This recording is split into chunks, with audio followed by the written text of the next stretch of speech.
fashion, things to wear, possibly faces covered, but more importantly, covering up the bodies. Merch, we have that now.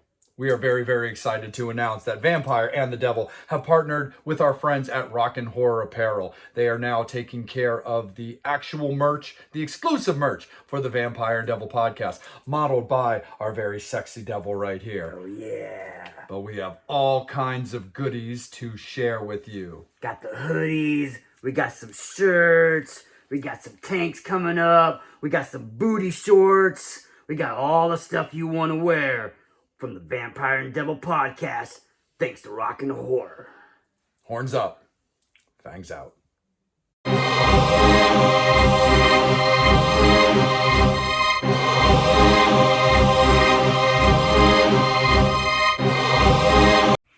All right there, Fangs and Infernos, our beloved RIPs as well. We're coming at you in a slightly different aesthetic. We've invited our beloved Devil over to the castle, over to the Batcave to have a little bit of fun today with the recording of this episode. And we're going to get a little bit animalistic while everybody knows that we are all about our vamps and we are all about our devils. But, you know, we're on a first name basis with our friends in Zombieland. So what do you say there, Devil? Why don't we talk a little bit about zombies today, and specifically animal zombies? Oh yeah, we're gonna talk about the Z word. We're kind of like in our alphabet of horrors. We're kind of doing this. We're kind of doing an alphabet of horror double take on this one. Yeah, it's like an alphabets of horror episode. Yeah, it's a whole Z zombies. There's too many good ones to talk about. So we're just like, let's just talk about good stuff. And this one, like I said, we're gonna talk about animal horror. We're gonna talk about East versus West again. We do a lot of those. You know what I mean? We do a lot of weird ones from different countries, and this one we're gonna go to New Zealand, and get a little sheepy, little baha, little ha ha ha, little Mary had a little lambish, with black sheep, and then we're going to talk about a little bit about some beavers. I love beavers. Don't we all? Winona had a big brown one, but apparently this one is going to be some Zombeavers. Absolutely, for sure. And yeah, man, I mean, when it came to like black sheep, I mean, that was an interesting one just right out the gate. I mean, you had a hell of a lot of sheep just opening off the beginning of that episode. But it was an interesting movie all the same, because a slightly more dimmer shot of a movie. It also had a little bit more, I wouldn't go so far as to call it that typical slow burn, but I did find this movie had a little bit more, it needed a little bit more get up and go for this one to kind of like really suck you in. But when it went off, there was definitely some zombie sheep action and definitely some bloodshed. Yeah. I always thought this, it's kind of like, ones that we've always done before when we do a lot of these weird ones that I like to pick and stuff like that. This one being, from New Zealand, it's kind of a little bit of like, has that little play on the zombie, apocalypse and crazy stuff like that. Scientists doing weird shit. It's got a little bit of like, Shaun the Dead kind of feel to it. Definitely very comedy. I love that, in the very beginning, the guy's like going into a sheep and, he's hurting and this kid's like doing really, really good and the brother's like getting mad. So the old brother decides to put on a freaking weird ass freaking cut up zombie sheep thingy. I don't know what the hell, monster sheep costume, scares the shit out of him, and now he's afraid of freaking sheep. He's got like sheepophobia or whatever he called it. I don't know what the hell the technical term for is, but I'm used to people fucking sheep, but I never seen anybody afraid of fucking sheep. I know, seriously. It's almost like this weird like Shaun of the Dead almost version of like the late terrible Jaws movies that Mrs. Vamp likes so much, where it's like, you have a phobia for it, but it was like a real phobia, where this one is more just like a fluffy coat phobia. It's pretty crazy, but I always thought this movie was funny. I just love the whole premise of it. I love the fact that these like zombies are freaking, these sheep are turning into zombies, and then you got it plays onto it so well, because it also like continues on with sort of even like in Zombeavers. It's got like it's got that craziness of like them coming after you, and who's gonna survive. You don't even know. The sheep are all like mangled and deformed, and you got that weird ass like baby sheep is in the beginning that was all like, oh man, like tearing things up and shit like that. It's like ridiculously stupid. It's just like I said, it's one of those ones, when we talk about these shitty, movies, like we've talked about like a million times and nauseum now about, Rotten Tail Fucking from Rotten Easter. Tail. But like I said, I put Black Sheep as one of those ones where it's like Thanksgiving. It's stupid. It's like Sharknado or shit like that, where It's just high one of those. level of just like low budget absurdity. Yeah, But and I love the fact that it's like it's almost all like practical effects. And, Yeah. You got the freaking big huge like mama fucking monster sheep that comes out of nowhere. It's like freaking like it's like insanely huge freaking monster dude. It's like, what the hell is this guy come from, man? Like, Yeah, because when the major like just monster sheep comes in, it's that whole like morph like Big Daddy Hulk style when it Yeah. comes to like the sheep, as opposed to like more of like the Zombeavers design, which is more of like an infestation type Yeah. of design. Although you still get to a certain degree a big mama beaver when we get more into that, but like this one just had that gnarly like completely hulked out beaver, and it's still like practical effects, but there's still like a certain amount of puppetry that still has to be done for that. And you had like for like a bunch of people like that had to like take care of doing that. You had like 4 people just to operate the one like mega sheep while it's just fucking up the universe. yeah, it's crazy. I love it's like got like deformities everywhere, and it's just like fucking things up. It's just like so stupid and absurd. It's like, it reminds me of like, I think it was, I'm trying to remember if it was Critters 2 or was it Critters 3 when they rolled into each other and became one big monster critter. Yeah, I want to say it was 3. Yeah, I'm pretty sure it was 3 because 2. No, I'm trying to think though. Maybe it was 2 because I think.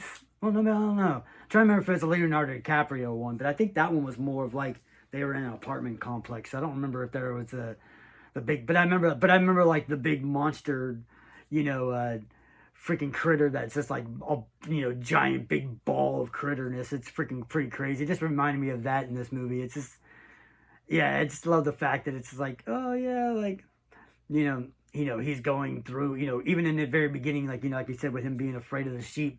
He's completely surrounded by these sheep. He's got his asshole brother that like, his dad died and stuff like that. So he's going back and trying to get the, continue with the will and get money or whatever like that. And the police officer is driving to his house and gets surrounded by all those sheep. And he's just like completely nervous the whole entire time. You're like, what the hell, man? It's like, this guy's not going to fare well when, you get all these freaking zombie sheep coming after him. No, for sure. And the funny thing, too, is I just, like, also pulled it up as well, but I had already looked it up before, too. We have all these conversations a lot about whether or not we'd be down for a sequel. And Jonathan King, the director of this movie, they're in pre-production for Black Sheeps. So we might have to circle back around somewhere down the line and actually tackle a follow-up to this, just whether it's a showdown or not. I feel like there's like just the ability to have some type of follow-up, enjoyment out of the fact that they're actually apparently doing a sequel to this movie, to show that, well, just because you take them down doesn't necessarily mean that you like have them down and stuff like that. Like, the first Alien movie leaves you feeling like there's a safe space and an escape and everybody's good to go. Nope. We find out that chest burster came right out of the escape pod as well. So like it wasn't as easy as you think with like that. But I love, the other thing I like about Black Sheep though is I like that like down and gritty, dirty like style of it. It's not an overly like bright movie, where Zombeavers is actually a much like brighter style of movie. The way that like Black Sheep is shot, it's actually very like similar to like how Sightseers was shot. Yeah. It just kind of had like that gritty, kind of dirty, darker style for it too, which like didn't make for things to be quite as like crisp and stuff, but definitely made for a much more like demonic style of like execution when it came to like the way that the sheep were when they were really getting all like zombied out. Yeah. I mean, that's the thing about these movies too. It's like, you know, they're just mindless, stupid, entertaining fun. You know what I mean? It's not necessarily, like I said, even when we're talking about this, like both of these movies, you could talk about these movies forever, but I mean, in general, it's basically a basic, they're basic movies. It's like, what more do you want? They're sheep that are zombies that are going after and killing people. I mean, Right. it's in Zombeavers, Yeah. you have stupid people who are swimming in infested beaver zombie things and stuff like that. It's like, what more do you want? It's like Sharknado. It's like, Yeah. you're gonna get people dying, and there's gonna be sharks and NATOs. That's pretty much all it really is, and that's what I like about Black Sheep, because like I said, it's just one of those ones where it's like, it's fun and entertaining, but like, I like the fact because it's this movie versus like the Zombeavers when we talk about that, Yeah. where that's kind of like your typical American horror film. It's shot in the middle of like a lake and a forest, and it's your typical zombie type type thing. Where at least with this one, I love about it is just like Sightseers too, as much, where it's so much of the landscape and that that whole New Zealand landscape and all that kind of stuff like that plays as another character or another part of it. It's pretty sweet. No, totally. And it's also a much more like compact style of movie as well, where it seems that because it's a little bit more like laboratory driven and stuff like that when it comes to like just like the original style of like how things are like coming across, despite the fact that it opens up with that giant wide shot with every sheep that's ever existed in the shot. It still just kind of has that more like you said with Sightseers, that just more compact style for like, we don't have there's not a lot of cast, and again, Zombeavers is very similar to this as well. I mean, the cast itself for Zombeavers is only really like 6 if you're really specifically going by the main players. But it's that same like kind of design and stuff like that. But yeah, there's just that dark, that dank, just kind of creep factor to it. And again, just like those movies that you listed off, Devil, it's like that idea of just like, hey, if you don't know what what are you really going to expect going into this movie? Like, if you're looking for like, Oscar-worthy storytelling, like you're just not paying enough attention.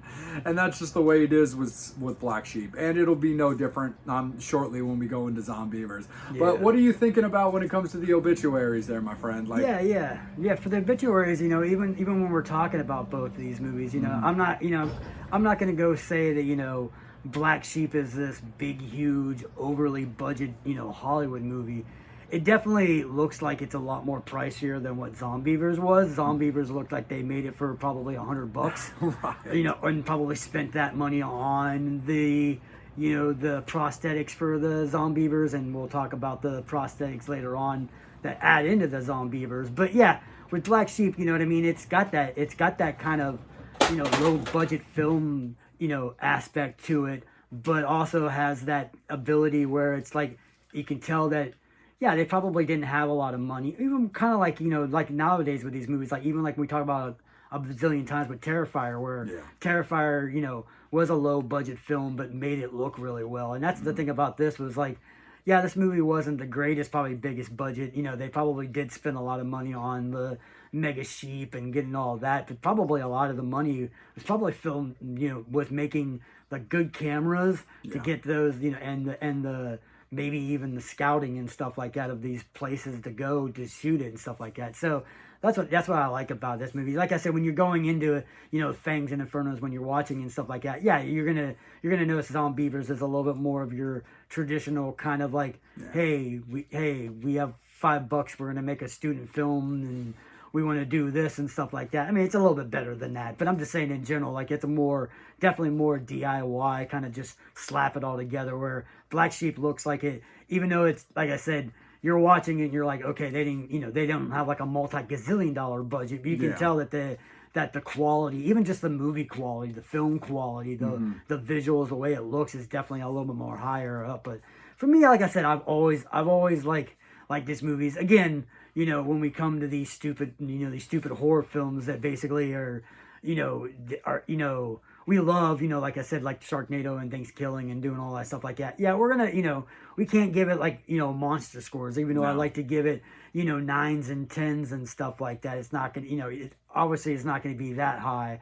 And but like I said, but we're also not gonna kill it like what Rotten Tail that we've No. done a million times, especially with both films. You know what I mean? Both Yeah. films were, were there's definitely me personally, I think I like the I like the story of Black Sheep a little bit better than Zombeavers, but I still like the way that Zombeavers was done. Yeah. It's a fun movie. But yeah, I mean it's one where both movies are idiotically stupid, but Yeah. you still watch them. You want to watch it. You finish it all the way through. You're like, especially with with the like I said, not that Black Sheep has a lot of cast in it, but Zombeavers got a little bit more of a cast. Not that it has a bigger cast either, but Yeah. you're kind of rooting for these idiots to get killed throughout the whole entire time. So you're like, hell yeah.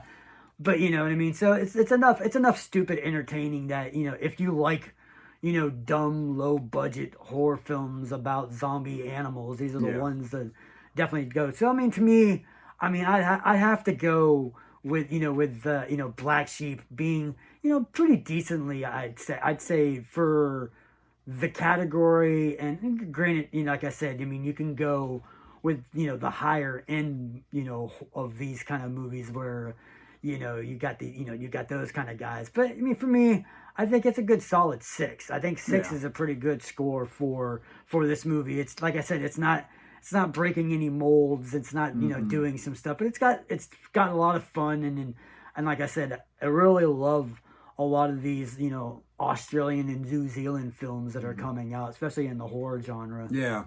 No, definitely, Devil. I'm definitely with you on that one. And I'll agree with you on that. I think 6 is solid when it comes to this movie. I think it's safe to say that both of these movies are going to be right in the ballpark of each other. And it might even end up being another Fangs and Inferno's vote off. We'll just have to see how it goes in the next couple of minutes after Zombeavers. But yeah, I'm definitely with you on that for sure. So I think a 6.0 is a great way to start us off here when it comes to Black Sheep. Because that's the thing. When it comes to Black Sheep, I'm with you. I do think it's a better overall story. But the one thing that Zombeavers does have is I think it has that ability to slightly pull in just the casual horror fan that's just into just absurdity.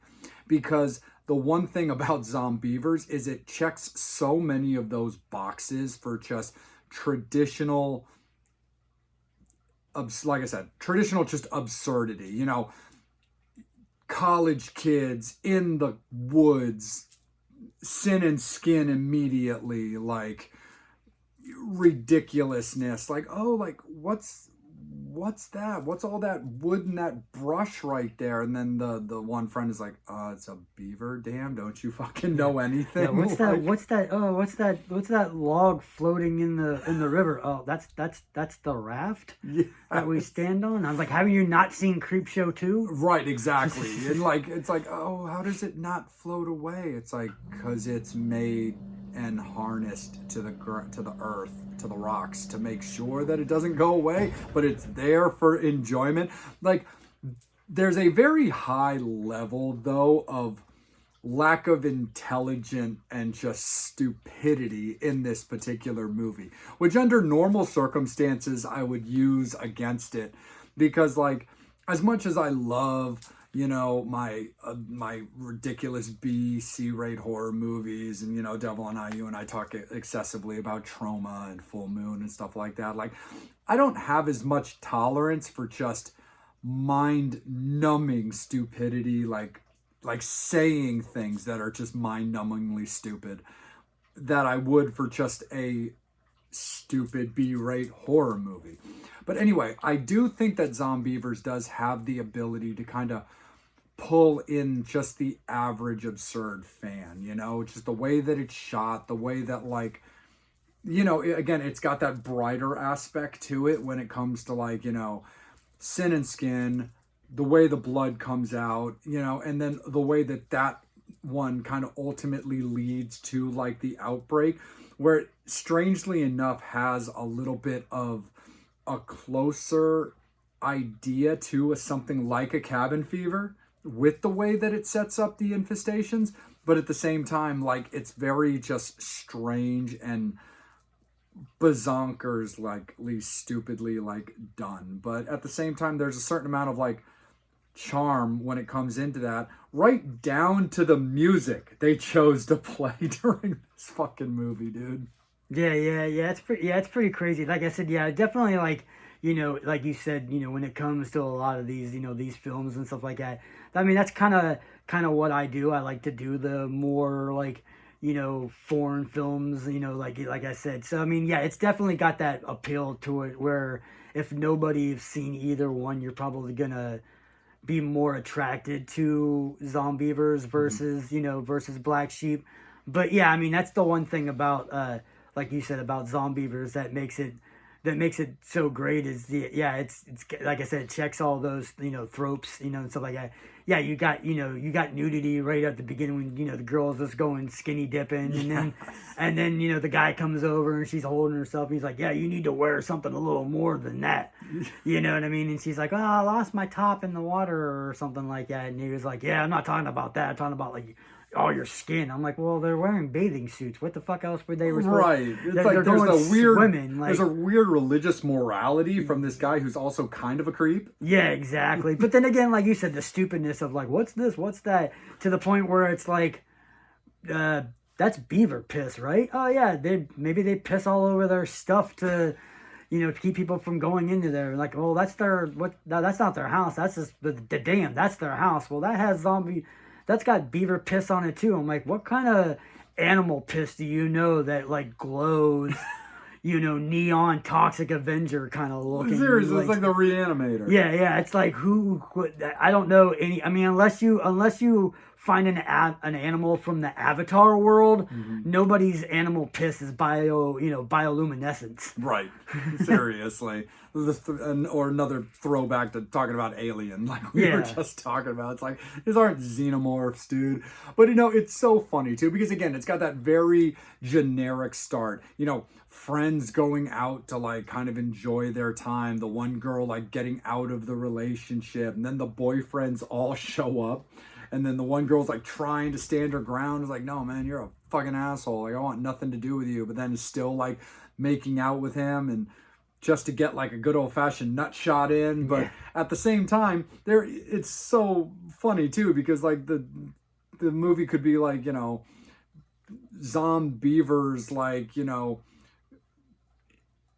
combined, inner cabin orgies and stuff, because you've got these like the one girl like trying to stand her ground from the bad relationship, and then the other two like couple girls are like stoked that their like boyfriends or Mr. Right Nows have showed up, so they just start getting their rocks off in just loud, aggressive ways. All up in the it's one of those things that's always funny, you always see in these movies, especially when when the guy and the girl who are like the the major slut girl and the major hornball guy, they're upstairs just like doing it like loud as hell, where he's just like on purposely yelling like, oh, this is the greatest, I'm the best ever, like really super loud, like who in the hell has sex like that? Especially like, I know when I was young and dumb and stuff like that, we would do things, in friends' houses and cabins, but we all try to like, are you guys doing something under the covers? No, we're not doing anything. Yeah, why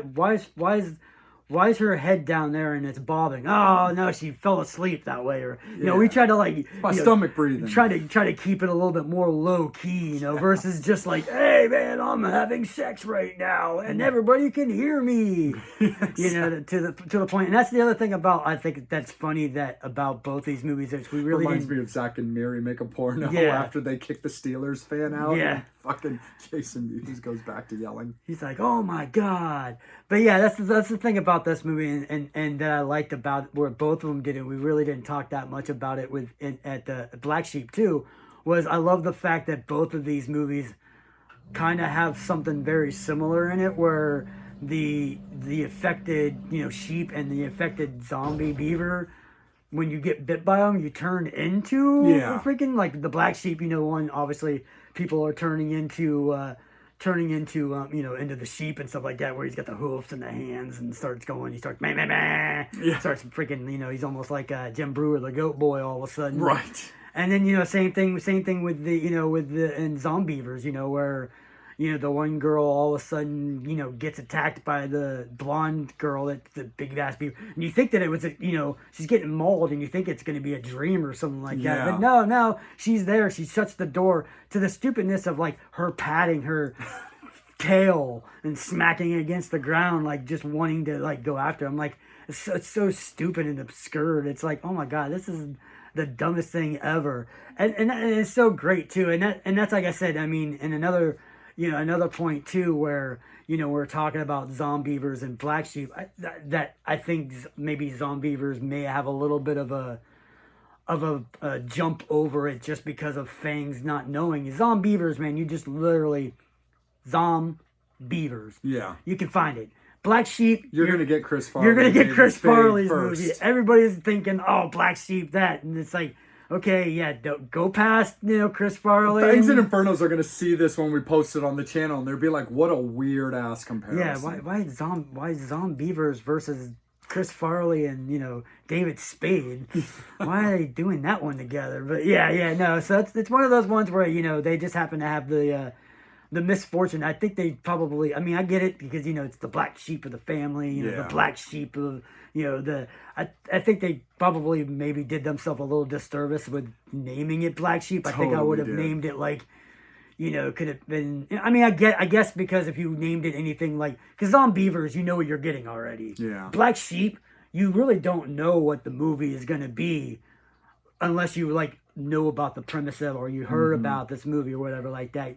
Kind of Zombeavers, you already know throughout this movie, you're eventually going to see some zombie beavers. Yes. Yeah, there's no getting Black Sheep. You're like, okay, is like you got what's his name, the goat guy that we like from Black Phillip. Oh, Black Phillip, yeah. Is there a black sheep in this movie? You're looking around like waiting to see that shot of like all the million sheep. You're like, okay, all those are white. Where the hell is this black sheep at? You know what I mean? Where's this sheep that's black? So, I think they did themselves a little disservice with that. But Zombeavers, like I said, you get exactly what you paid for or what you didn't pay for, because depending on whether or not you're watching this on DVD or we watch a lot of stuff on Tubi. Tubi is probably the greatest thing for horror films. Yeah. Nowadays, especially with shitty horror films, you know what I mean? I mean, granted, you got AMC and you got Shudder and there's a bunch of other horror streaming services, but Tubi is all about like the low budget kind of like like more of like the the non-Hollywood horror films and stuff like that. Like, so I think awesome. they might even have some type of relationship or partnership with Charles Band, because there are times that I'll be scrolling down and it'll be like full moon feature. Oh yeah, they got like a full moon straight up collection. You can just look and see. So yeah, definitely to the point with that where, like I said, we've talked about it before with the Soska sisters, with them doing Festival of the Dead coming out from Tubi. Yeah. So that's what I like about Tubi. It's fun. It's you know what I mean. You can still watch your big. I mean, not saying that they don't have big Hollywood movies and big blockbuster movies and everything in between. Oh, They got TV series and all that kind of shit. But yeah, that's why I like it. That's why I love it. Like I said, you're able to find movies like Zombeavers or those other ones like Zombies and we could. I mean, I know. As of the recording, the movie have come out, but I know at one point, Vampire was thinking about, because his love of of the Pooh universe, doing the Bambi the Reckoning, which technically, I guess, I mean, we haven't watched it yet, but I'm assuming is a zombie deer movie. I mean, that's what it kind of looks like it's going to be. So, yeah, I mean, it's cool. It's looking forward to that. We'll have to see if it can take out the gold standard of only 3 movies to go up against in Peter Pan and fucking Winnie the Pooh, Blood and Honey, which Peter Pan, hey, look, that movie was solid enough. And yeah, Winnie the Pooh, Blood and Honey, yeah, that's, that's the like they said in one of the other movies, it's like being the smartest kid with like a disease or whatever type thing. There's not a lot to compete on when it comes to that. But well, that just saves us to hopefully include Bambi the Reckoning somewhere else down the line. But also this movie had such an interesting like kill count because obviously it's a shit ton of humans, but then like I was glad to watch it alone because like it's bad enough if Mrs. Vamp is around when I'm watching movies and a dog or a cat dies, but this one had two. Yeah. So I love the first dog kill that you kind of see. Yeah. With the they're on the raft and the zombie beavers are coming after them. I'm like, how are we gonna get away? And he just fucking chucks the dog into the water and goes, okay, now they're all going after them. Let's go swim. And she's like, oh my god, you killed my dog. I was like, that's why I was like, because it's been a while since I've watched Zombeavers before. I've seen the movie before, but it's been a while since I saw it. And I was that's the first thing I thought of was like, man, I hope that Vamp doesn't watch this when this is Vamp because she's really not gonna like the fact that the dog takes one for the team. Yeah, for sure. Yeah, and the funny thing is she was present for that one, but not present for the second one, or she wasn't paying attention. So I just like made it my business to like watch that in silence and just be like, oh, babe, hey, babe, what was that noise? Oh, nothing. Nah, just some random squirrel. Like, just like, yeah, we're gonna keep that one to myself because I'm not taking two steaks for that movie. Fuck that shit.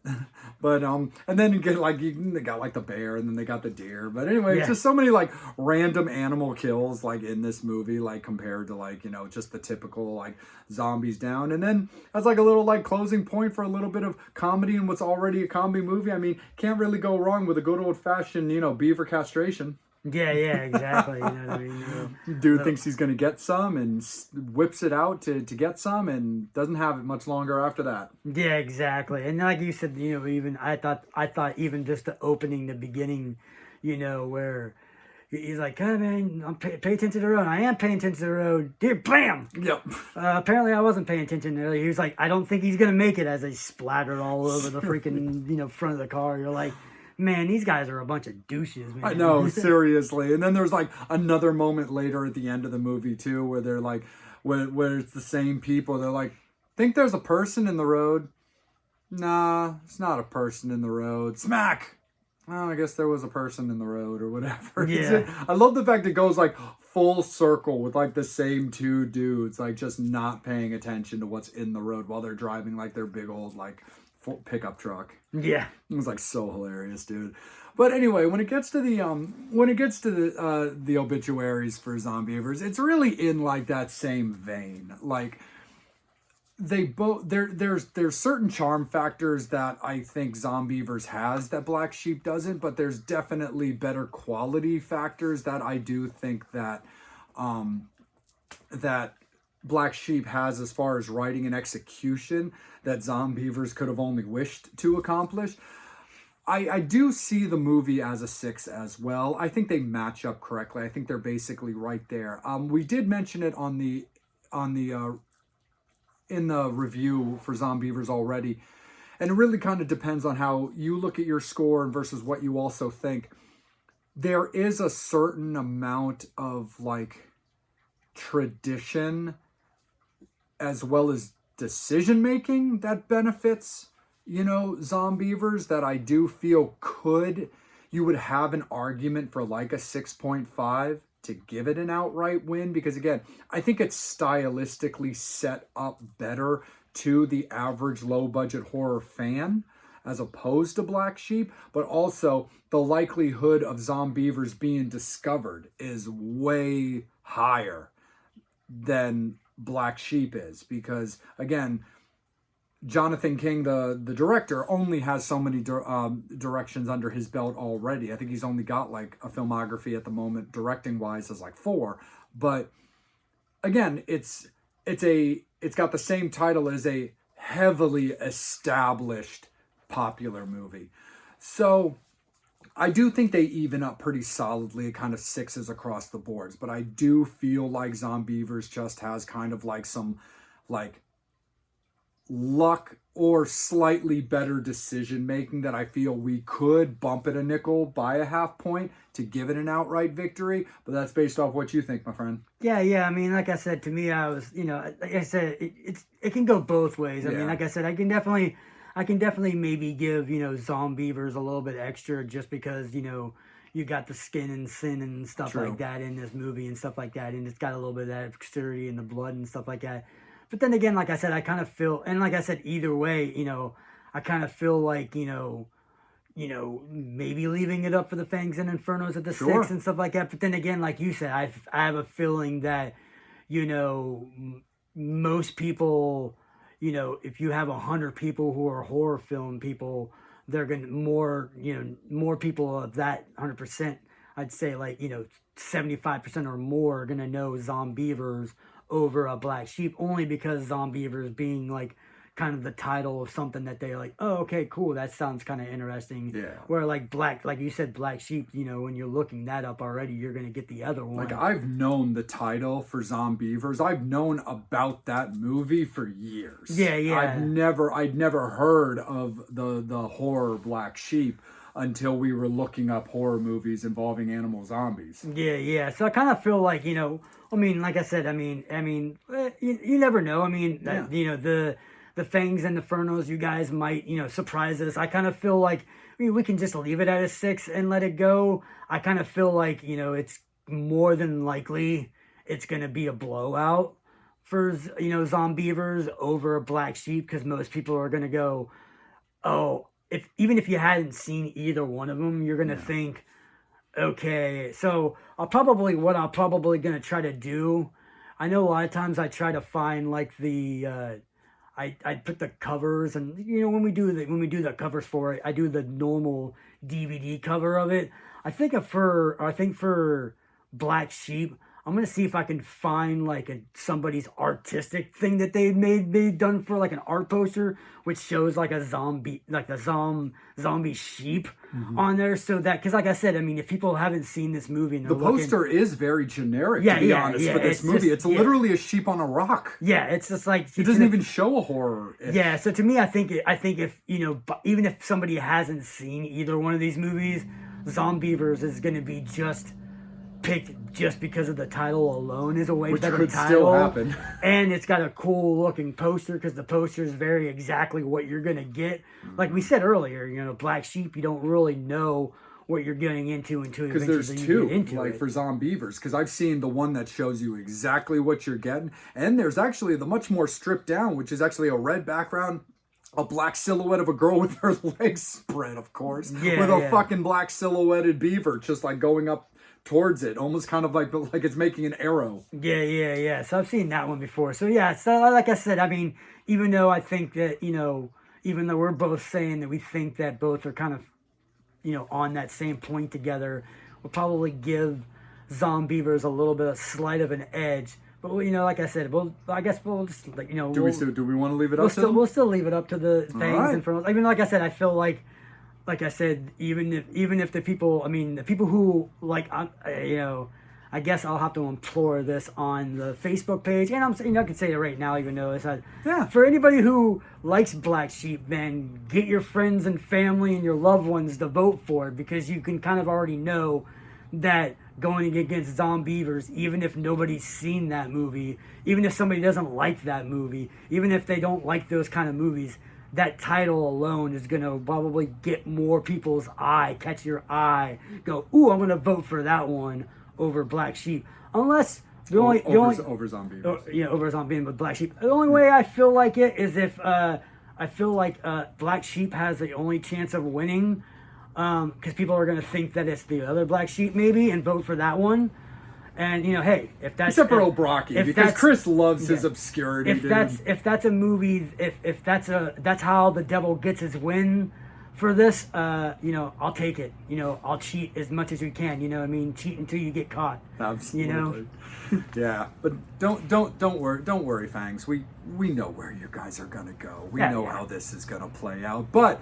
That's what we're going to go with. As the devil says, we are going to leave it at a 6.0 agreed upon, leaving it up to you. We love this segment. It's been so awesome having you guys involved. We've had some not surprises, we've had some upsets, and we've had some that I really thought would be a little bit closer than they were, and they just weren't. So it's been really awesome having you guys that much more involved in this show. So that's the way that it's going to be, Fangs and Infernos. Infernos, we are putting Black Sheep and Zombeavers at an even 6.0 here on the obituaries, and we are going to be leaving it up to you guys to decide who comes out on top. So that's how it will be. Remember, if you want to stay warm in this chilly weather, as of the recording of this episode, hit up our friends Mark and Lizzie at Rockin' Horror Apparel. They do all of our merch, from t-shirts to hats to hoodies to tanks, and we're also trying to get those booty shorts back up on there. But also keep in mind, anytime that they run deals, those do apply to our shop as well. So take advantage not only for Rockin' Horror with what they do, but make sure that you guys are hitting up our merch store as well. Supporting our man John Kozik as well, who owns the Salem Witchboard Museum and the Baltimore Witchboard Museum. Keep these independently run museums flourishing. So they're a great time. John knows everything about everything involving Ouija boards, and he's such a cool guy. If you still like to have a little bit of beverage that's going to keep you warm as well, make sure that you guys are rocking out with Brutalities. So many flavors, such awesome people, completely independently owned, and a lot of you know them from all of the various con circuits that you guys have done as well. And so there's always so much, you know, to be involved in with us. And of course, we always like to shout out our buddies Saren and Chris when it comes to Twisted Vines. They've got amazing horror decor, and they're also such awesome people. But that's the way it's going to be. The poll will come out at Devil's Leisure, so you guys can get to voting on who you like to see taking it home when it comes to Zombeavers and Black Sheep. Again, it's up to you guys, and that's how it'll stand. Horns up. Fangs out. Devil, my friend, I think we should have a little quick conversation about everybody's respectful celestial abodes, where it be my little coffin, where I lay my head at night, or at times that you feel that you just want to go back down to make sure that hell's not getting out of whack while you are away. Let's talk about it. Vampire and Devil's newest partnership in Twisted Vines, our dear friends, Chris and Saren Cadaver. Oh yeah, you like scary stuff, you like horror decor, come and check out Twisted Vines. They make all the kind of cool shit, all for your house, all kinds of scary shit. They love it. You like to bring back the horror, you want to scare your neighbors, you want to conjure up a friend to talk to, you want to conjure up somebody bad, you want to do some bad stuff to them, you go to Twisted Vines and get some of their merch. Absolutely, for sure. Everything is completely handmade by them. So if you need a little friend, maybe a round set abode, maybe you want to conduct a little evil towards a friend that was a friend, maybe no longer a friend. They have voodoo dolls they can do for you to allow for such activities. But you know how much we love our Ouija boards, my friend, and they make all of those by hand. They took care of your beloved vampire with a nice Nosferatu board, but the devil, he happens to be a Munsters fan. And not only do they do boards as traditional rectangles, but they can put a little bit of coffin flair in them. Oh yeah, look at that coffin shape Munster board. Yeah, you wanna conjure up Mr. Herman? You wanna ask him how Pet Cemetery was? You can do it on this board. Oh yeah. Absolutely, my friend. So again, thank you so much to Twisted Vines for partnering with the Vampire and Devil podcast, and make sure that you Fangs and Infernos are checking them out on their Facebook page, on their Instagram pages, and making sure that you are checking them out as they move around the country, showing their craft off at all of the various horror cons and oddities expos that they love to do. So absolutely, my friend, of course, man, horns up, fangs out for our friends at Twisted Vines. Oh yeah.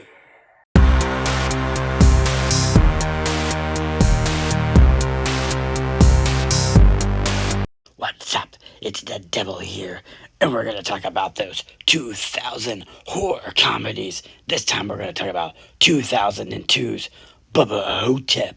Oh yeah, have you seen Bubba Hotep? Oh my god, if you haven't seen this movie, you're missing it. Elvis Presley is in the movie. Bruce Campbell is Elvis Presley. Oh yeah, and there's a freaking mummy, Mr. Bubba Hotep, writing hieroglyphics in the shitter. Oh yeah, lots of good stuff in this movie. The best thing to do, watch the commentary. There's a commentary with Elvis Presley, the real Elvis Presley, talking about Bruce Campbell doing an impression of Elvis Presley. Oh my god, it is the best. But anyway, Bubba Hotep, he's a mummy. He's coming for you. He's coming for your soul. He's in the old people building, you know what I mean? You know, those old timers that are getting ready to cross over. Yeah, he's helping them out. He's stealing their souls. He's got bitch cockroaches and a peanut butter and jelly sandwich. Oh yeah, peanut butter and jelly sandwich. just like Mama used to make. Big old bitch cockroach. Anyway, check out Bubba Hotep before Bubba Hotep comes after you. Devil! Zombies! We're going to have a little bit of fun with you there, Fangs and Infernos, because just like we talked about earlier, we're doing a specialty kind of episode for this. Just like our beloved Devil talked about, when it comes to certain alphabets of horror, certain letters of the alphabet are not the easiest ones for us to get you guys involved in when it comes to, your votes. And you guys are always in charge of the alphabets of horror. But just like you guys know, just like we've already discussed, when it comes to certain letters of the alphabet, there's just not a lot to really choose from. And the last thing that Devil and I really want to do is give you guys kind of like a half-ass, letter to vote where you only get to choose between like two movies or three movies, because that's not really as fun. So, we've been doing a Z for Zombie episode when it comes to this one. And yeah, so why don't we talk a little bit about, you know, zombies. We talked a little bit about zombie infestation. Now we're going to talk a little bit about just comedic zombies, my friend. Yeah, yeah. Talk about those funny, laughable brains. We all love. We love our, our horror and our horror spoofs and stuff like that. Obviously, when it comes to these, you can.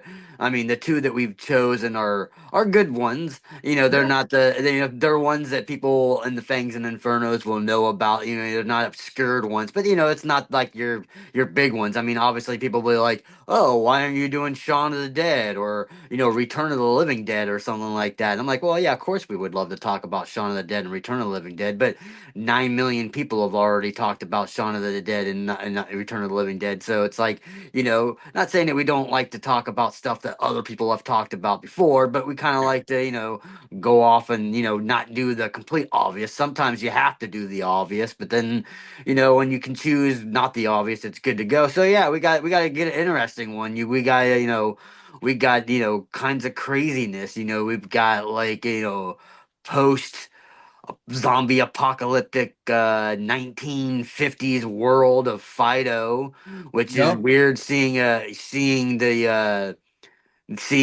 Billy Connolly completely clean shaved. Does not look like Bill Connolly at all. I mean, it does Dude. not look like the Boondock Saints dad No. whatsoever.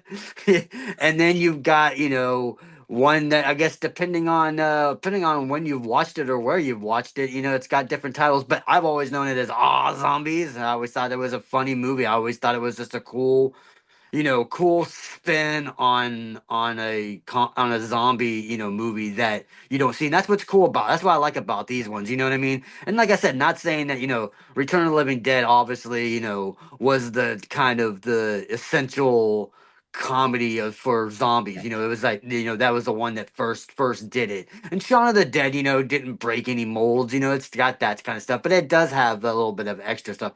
But with these ones, I like is because they're both in that zombie world and in that zombie comedy world, but they're both very unique and they're definitely very both, standalone films, but they're also like ones that, they're not just trying to do everything. Yeah, it's not trying to be Return of the Living Dead. It's not trying to be Shaun of the Dead. It's not trying to be your typical, spoof or comedy in a subgenre of zombies. I like the fact that both of these are kind of new ideas. It's a fresh Yeah. idea to a classic, zombie horror films, and stuff like that. So it's gonna be fun. It's gonna be interesting to talk about them. I like they're both excellent movies. They're both fun. I do believe they both were probably on. We talk about Tubi so much that I think that Tubi should sponsor us. We should have a Yes. Tubi sponsor. But I mean that's the reason why we talk about Tubi a lot, and we've talked about it. It's because they're so friendly to the horror genre, but You so friendly really are. to the more of the low budget, not Hollywood. Not saying, like I said before, they definitely do have bigger Hollywood movies, but they do cater to a lot of the more independent, low budget kind of horror films. And like I said, not that both of these, I mean, Fido's probably got a little bit more of a budget, I think, than Zombies obviously does, but Zombies still, even for as low budget as it was still very well done. Yeah, no, definitely. Because the thing is about like traditional zombie comedies, like you had said, Devil, when it comes to Return of the Living Dead and Shaun of the Dead, even using those as an example, that would be a very awesome showdown. Like that would be really, really good if we went mainstream for that particular showdown. But the funny thing about that is two things would happen. One is it would either be our second ever straight up draw next to our Leslie Nielsen showdown because neither one of us would be backing down, nor should either one of us be backing down because I already know the points we'd be talking about, and each one of them would cancel each other out. But also, that being said, is, even with our new format, of the Fangs and Infernos choosing the winner, yeah, ultimately we would get a winner, but both of those movies would get so many votes that even that would be a very close victory for whatever movie got it because Yeah. they're known. So that's really what it comes down to, Fangs and Infernos. We prefer to go under the radar and slightly less known and more obscure first, and then we kind of go from there.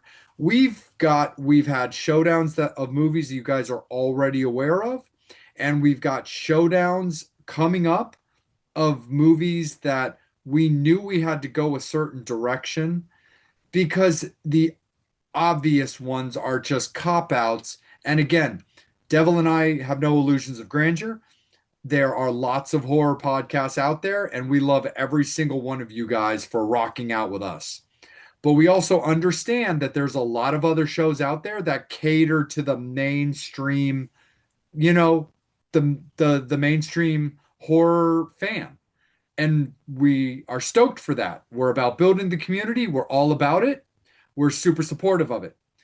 That's not me and Devil style. We like to be fun. We like to be flirty. We like to be a little bit under the radar with our choices, but cover the big name stuff when it comes out. That's one of the reasons that we always look forward to our end of season episodes because we get to look at a year in review. What was Hollywood? What was mid grade? And what was under the radar and independent? But again, soapbox jumping off. Let's get into have a little bit of fun there. Zombies. Fido. Devil, let's have a little fun, my friend. Let's start a little bit with Fido, man. Let's talk a little bit about zombies as a pet. Yeah, yeah, it's just like I said, it's such an interesting concept, you know what I mean? I love the fact that, it's like this 1950s like, type, Leave It to Beaver kind of type community and stuff like that, but like yet it reminds me of like a little bit of like I said, a little bit of like Leave It to Beaver, those like 60s, early 70s, 60s TV shows mixed in with a little bit of like Starship Troopers because you have Yeah. all the like they're teaching these kids, they're going to school and they're learning all that stuff, but they're also like on the gun range like shooting and learning how to like basically do headshots and shit like that, and they have like all these promotional videos. Like it just kind of reminded me a little bit of like Starship Troopers. Are you doing no, that bug is the only good bug, kind of just reminding me a lot of like those kind of things when you're seeing this movie. And like the fact that, you know what I mean, I love the fact that like, you like I said earlier with Billy Connolly, he doesn't look like Billy Connolly whatsoever. Even Dude. like even in the makeup and the zombie, and apparently that was one of his like tips that he hated the most about this movie was the fact that he had to clean shave himself because he's always just been known for either having some kind of beard or some kind of mustache and all that kind of stuff like that. Yeah, Obviously, I pulled him up on purpose for the yeah, sake. yeah. I mean, that's the essential Billy Connolly freaking look is that the Wow. goatee, the beard, the Yeah. hair, and he There we looks go. I was like, yeah. sorry, Fangs, I'm on this. Yeah, he looks nothing like that. If you had, I mean, other than because he doesn't talk, it's all you unless unless you know who he is, you would have no idea that that's who he is. Like throughout the Yeah. whole entire time. Now to say the opposite of this, the mom in this movie, yeah, there you go. That's a good picture of him. The mom in this movie, Carrie Ann Moss, looks just like Carrie Ann Moss normally does. You Yep. know what I mean? I love the fact that she's in this movie. And that's, like I said, I always just thought it was a fun movie. It's one of those ones where it's like, yeah, you talk about how they basically this zombie war and they figure it out, and then now they can put these like collars on them to kind of contain them, and now you're like basically using them as like, I mean, for lack of terms, I don't really mean it to be derogatory or meant or mean, but kind of like slaves. They're basically somewhat Yeah. slaves, somewhat like you said before, somewhat pets, somewhat companions in the one guy's case and stuff like that, basically just being able to use the zombies for whatever purpose they need. And that's basically what it is. It's like, the Carrie and the main house doesn't have zombies because the dad's had a zombie attack with his dad and had to kill his dad when he was really young, so he's like deathly afraid of zombies now and doesn't want to Yeah. have zombies. But everybody in the house, everybody in their cookie cutting neighborhood all have zombies. And the guy that just moved across the street, who works for the zombie company and all that kind of stuff's got like three or four of them and stuff like that. So the wife's like, come on, man, we need one. We gotta, we want to fit in. We want to be part of this community. We look weird. It's kind of like, the socialists, like where, like, oh, money size. Well, they have two cars. Why we only have one car? Or they, like I said, even in certain times, you know what I mean, stuff like that, where it's like, oh, you have a black and white TV. Oh, we got two TVs in our house and they're both colored. You know what I mean, or something like that. So it's like that social status, and that's what the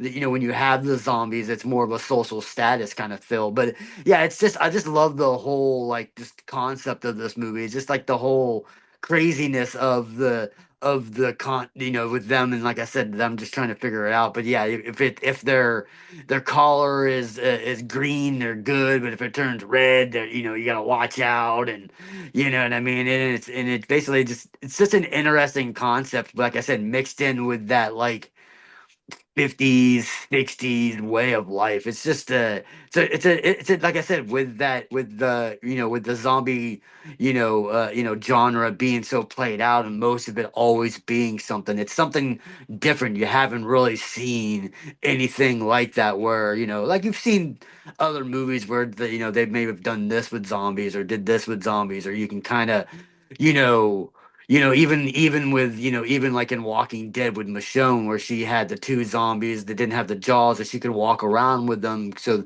it basically deters other zombies from coming after her, kind of to a point.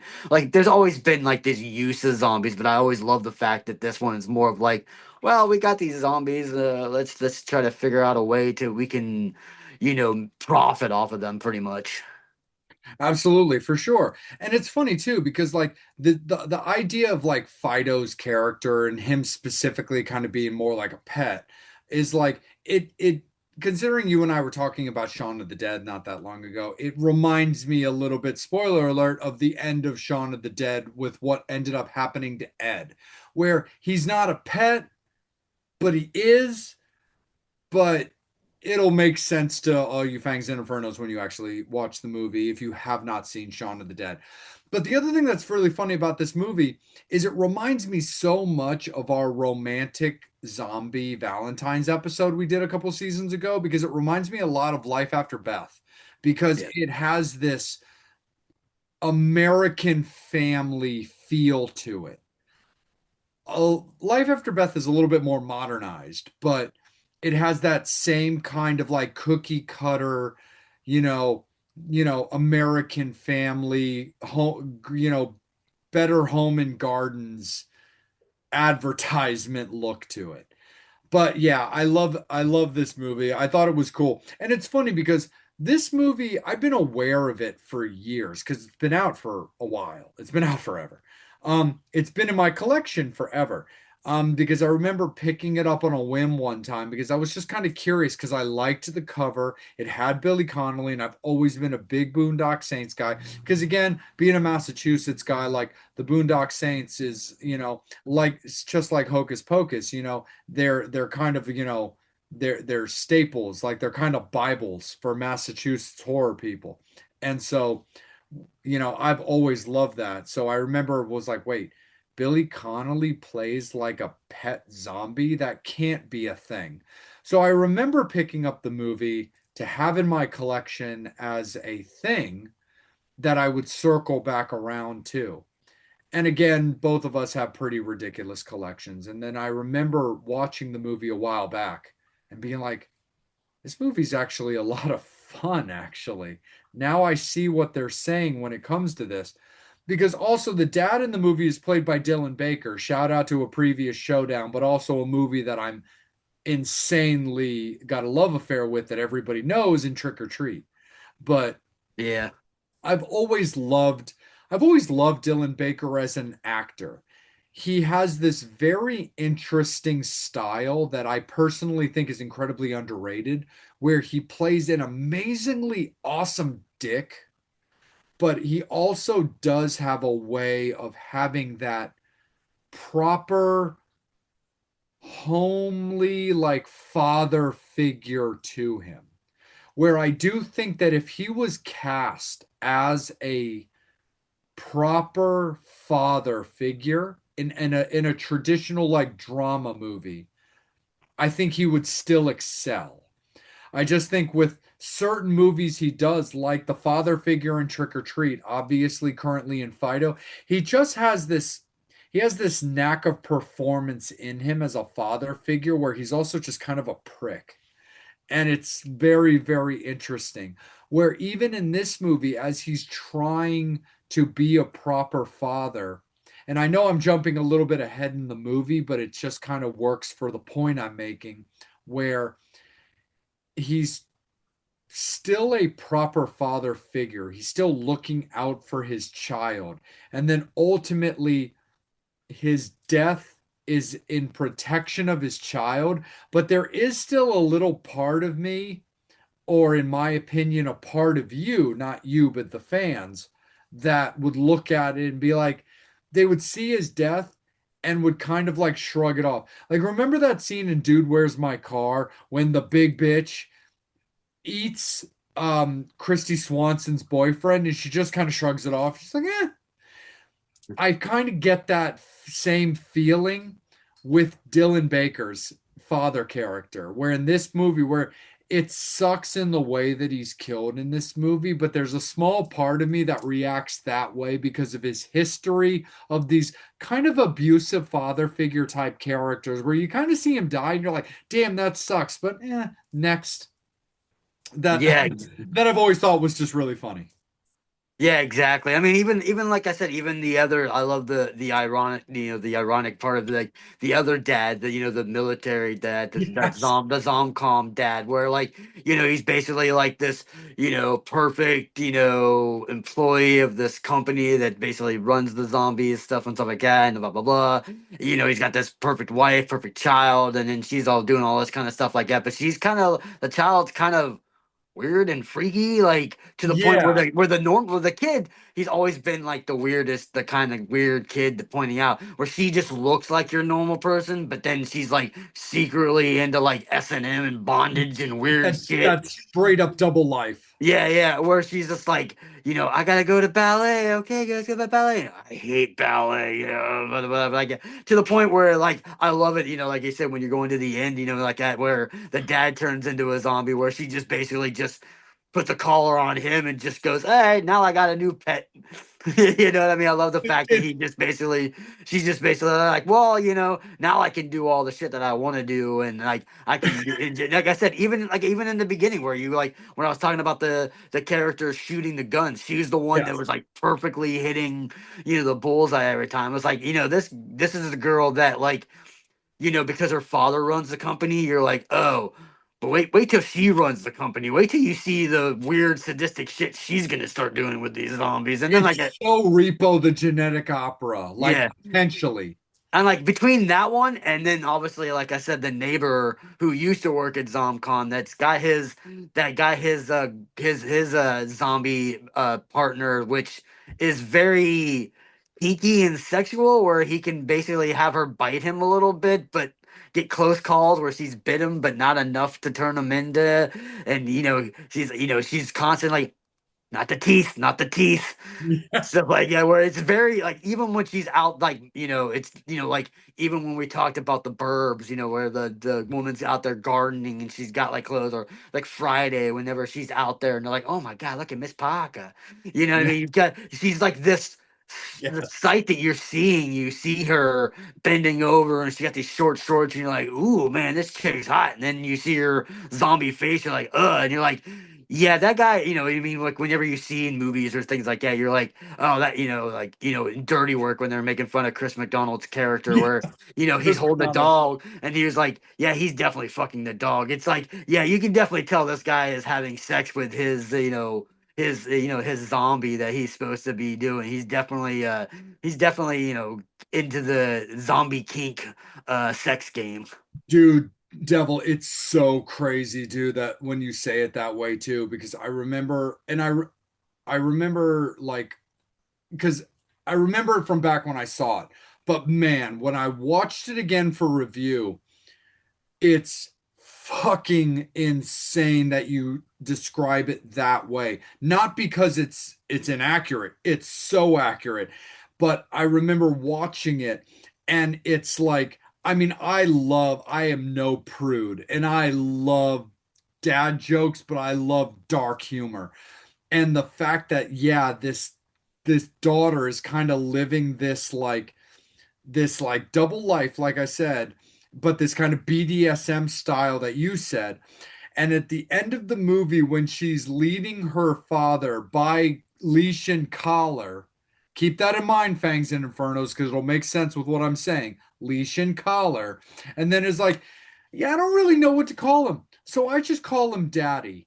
I'm like, there is something so gross about the way she said that, but is so insanely accurate about the way she said that because of kind of the life that she lives, that I'm just like, oh my God, that's so amazing that Devil described it that way because there's this insanely sickening language incest feel to the way that she just said, I haven't figured out his name yet, so I just call him Daddy while she's leading a guy around by a collar and leash. That I'm like, that's so gross, but on every awesome epic level. Oh yeah, I mean, even like I said, even with the neighbor and stuff like that. Like I said when I was talking about with the zombie kink, the Mhm. zombie kink. Hey man, I'm not zombie kink shaming anybody. You know what I mean? Like No. I'll be the first one to say, trash from freaking Return of the Living Dead could eat my brains anytime. Linnea Quigley could eat my brains anytime she wanted to. I mean, that was like the epitome of where like that scene where it's very zombie but very kind of sexual and stuff like that. If I had a zombie fetish person in my thing like her, she would look like trash. That's exactly Oh, what I would have. I mean, yeah. what boy didn't see Return of the Living Dead as a teenager and said, even though she's kind of fucked up looking as a zombie and she's obviously gonna eat your brains, you were still like, I'd take one for the team. I'd still hit it. I'd still hit it. I'd still let her bite me. Mrs. Vamp and I love that movie, and we always love that scene. And it isn't just about Linnea Quigley being Linnea Quigley and trash being trash and looking amazing, but shout out and look, just because they've been so good to us and we love to support small businesses, shout out to the last toy store in Abingdon, Maryland. And the reason I'm bringing this up is they're going to have Linnea Quigley in, as of the recording of this episode, in about a month for a private signing, but also with Miguel Nunez, who played Spider. And the reason why I'm bringing this up is because of what Spider said in that particular scene, which Mrs. Vamp and I absolutely love and think is so hilarious. And of course, so many Fangs and Infernos out there who just love that movie know this scene. But it's the fact that Miguel is just watching her do her thing and then basically says, and basically says that, hey, Trash is taking off her clothes again. It's not about what he says, it's about the word again. Yeah. That it's just like, oh, so this is obviously her thing is just to go off and listen to SSQ music and listen to 45 Grave and dance naked in graveyards. But Yeah. no, absolutely. But yeah, definitely when it comes to that, even like I said, even keeping it in with the Return of the Living Dead. I mean, Mhm. Return of the Living Dead 3. I mean, Melinda. yeah, I mean, Jesus, man. Even obviously because us being like the alternative and loving all the Yeah. piercings and stuff like that. I mean, I wouldn't. I'd still let her eat my brains. You know what I mean? Oh, Like, absolutely. it's just like so. Like, yeah. So the neighbor. I mean, like I said, I mean him zombie kinking it up, man. Like that would if this was our neighborhood, that would be me. I'd be smoking the pipe and having myself a sexy hot zombie, over here getting my paper and stuff like that and doing all that kind of stuff. So yeah, Yeah. definitely not zombie kink shaming anybody. If you're into that, hey man. We're all into that too, depending on who the zombie is, and like I said, speaking of that too, I mean that was my only disappointment in this movie, and it's not really a disappointment that I can really say that is a really hardcore disappointment, but just because the fact that I loved seeing her in this was that Carrie Ann Moss was not in any latex spandex kind of outfits like we'd see in the Matrix. I wish she would have thrown on one of those outfits. That would have been nice. But anyway, it's nice seeing her kind of clean cut. I mean, I'd rather see her be a badass in the future and doing kung fu moves with Keanu Reeves. But that's for Yeah. another movie. Absolutely, for sure. But for the record, Linnea Quigley, call us. you know, like Melinda Clark, call us. Carrie Ann Moss, we're right here. Anyway, but when it comes to the end of this movie, I mean, it's great, it's fine, it's fun, it has all that same thing, when it comes to like, fortunately you get the loss of the dad, but like I said, you're just kind of like, meh, well, and ultimately it's turned over with Fido taking out, the head of zombie, workforce, zombie land type thing. And then it gets back into that just, you know, life as we know it, with just zombies around, just doing what zombies do after this kind of apocalyptic zombie thing where like people are getting taken out. Like you see the mailman like eating somebody. But again, it always also comes down to sometimes you just got to lead your zombie around on a leash and call him daddy. But Devil, my friend, when it comes to the obituaries, man, I mean, this is a fun one, dude. This is a good time movie. There's definitely no debate about this. When it comes to all of our Fangs and Infernos, like we definitely suggest it. Like enjoy yourselves when it comes to this movie. It is a lot of fun. But ultimately, when it comes to the scoring of this movie, how do you look at it, my friend? Yeah, I mean, like I said, I mean, if you're gonna go, like I said, if you're gonna go to the pinnacle of zombie horror comedy, like I said, we've talked about it before with Return of the Living Dead and Shaun of the Dead. So those are your epitome. So let's just say they're in that 9 to 10 range is going to be where those movies would be. I mean, obviously, I mean, as much as I would love to put Fido and all that kind of stuff in that range because I love this movie, I've always loved it. I love the originality of it. Yeah, it's not going to be up there in that kind of a Yeah. range because those guys are the kind of like the either the inventor or the pinnacle of the Yeah. of that genre. But yeah, definitely like to me, I still think that it's fun. It's a movie that I've watched multiple times. I probably watch every couple of years, at least a couple times a year. I just kind of like just like Shaun of the Dead and Return of the Living Dead. It's one of those ones where it's like I want to see something fun and it's just a fun movie. And like I said, I love the fact that it's such such a cool spin on like on what can considered be a tired genre with zombies and everything kind of being cookie cuttered the same, and every zombie movie is just like every other zombie movie. You're just adding this or that. I love that it kind of just gives you a little bit something extra in it. So like for me, like I said, I mean, as much as I love this movie, I'd love to give it a higher rating. I'm gonna get, I think for this, I think it's a moderational thing. I'm gonna have to give it a 7.5. I always thought it was good. Like I said, to me, like I said, if Return of the Living Dead is the nines and the tens, I'm not gonna go as high as like an 8 or an 8.5 or a 9 with those ones. But I think a 7.5 is just a good time for this movie because like I said, not only is this movie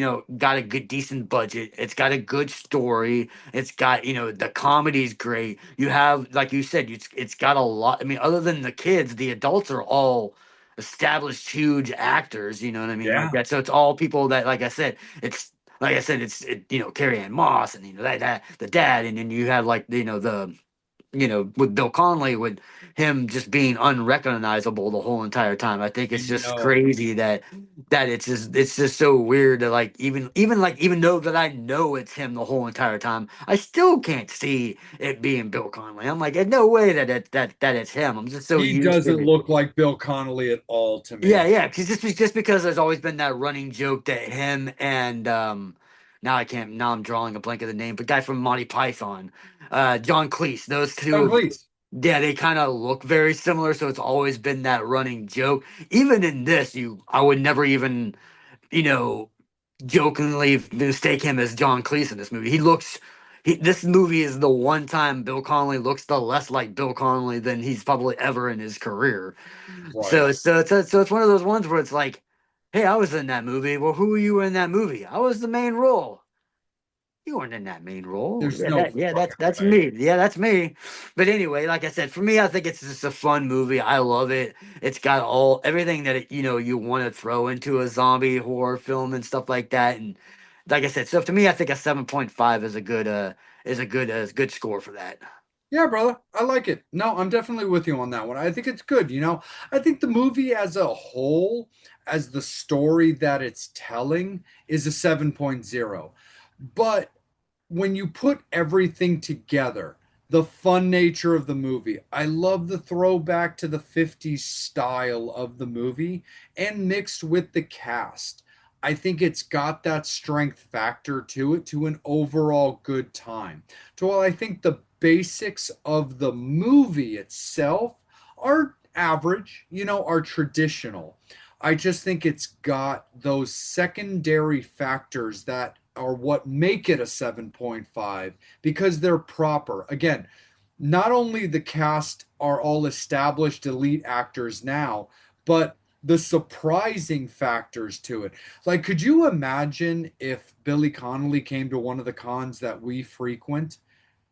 Everybody would be bringing in Boondock Saints stuff, myself included, or getting a photo. But that doesn't change the fact that I probably like you as well. Like we know Mrs. Devil is going to bring Boondock Saints stuff as well. But like I don't think I could walk away from meeting Billy Connolly, despite the fact that I am a huge Boondock Saints person and would probably still get him to sign something Boondock Saints related.